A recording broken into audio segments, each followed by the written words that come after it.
एक बार एक किसान परमात्मा से बड़ा नाराज हो गया। कभी बाढ़ आ जाए, कभी सूखा पड़ जाए, कभी धूप बहुत तेज हो जाए तो कभी ओले पड़ जाए। हर बार कुछ न कुछ कारण से उसकी फसल थोड़ी खराब हो जाए। एक दिन बड़ा तंग आकर उसने परमात्मा से कहा, देखिए प्रभु, आप परमात्मा हैं, लेकिन लगता है आपको खेती बाड़ी की ज़्यादा जानकारी नहीं है। एक प्रार्थना है कि एक साल मुझे मौका दीजिए, जैसा मैं चाहूँ वैसा मौसम हो, फिर आप देखना मैं कैसे अन्न के भंडार भर दूंगा। परमात्मा मुस्कुराए और कहा, ठीक है, जैसे तुम कहोगे वैसे ही मौसम दूंगा, मैं दखल नहीं करूंगा।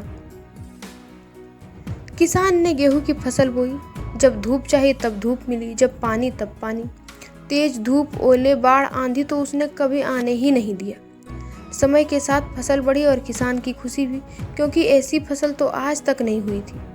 किसान ने मन ही मन सोचा, अब पता चलेगा परमात्मा को कि फसल कैसे करते हैं। बेकार ही इतने बरस हम किसानों को परेशान करते रहे। फसल काटने का समय भी आया। किसान बड़े गर्व से फसल काटने लगा। लेकिन जैसे ही फसल काटने लगा, एकदम से छाती पर हाथ रखकर बैठ गया। गेहूं की एक भी बाली के अंदर गेहूं नहीं थी। सारी बालियां अंदर से खाली थी। बड़ा दुखी होकर उसने परमात्मा से कहा, प्रभु, ये क्या हुआ? तब परमात्मा बोले, ये तो होना ही था। तुमने पौधे को संघर्ष का जरा भी मौका नहीं दिया। ना तेज धूप में उनको तपने दिया, ना आंधी ओले से जूझने दिया। उनको किसी भी प्रकार की चुनौतियों का एहसास जरा भी होने नहीं दिया। इसलिए सब पौधे खोखले रह गए। जब आंधी आती है, तेज बारिश होती है, ओले गिरते हैं, तब पौधे अपने बल पे ही खड़ा होते हैं।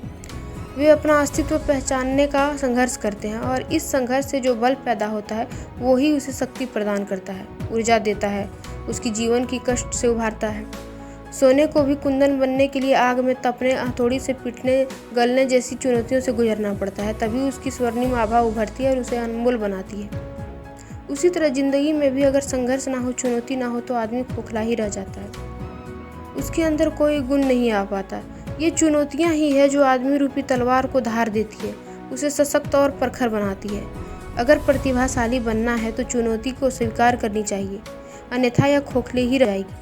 अगर जिंदगी में प्रखर बनना है, प्रतिभाशाली बनना है, तो संघर्ष और चुनौतियों का सामना करना ही पड़ेगा।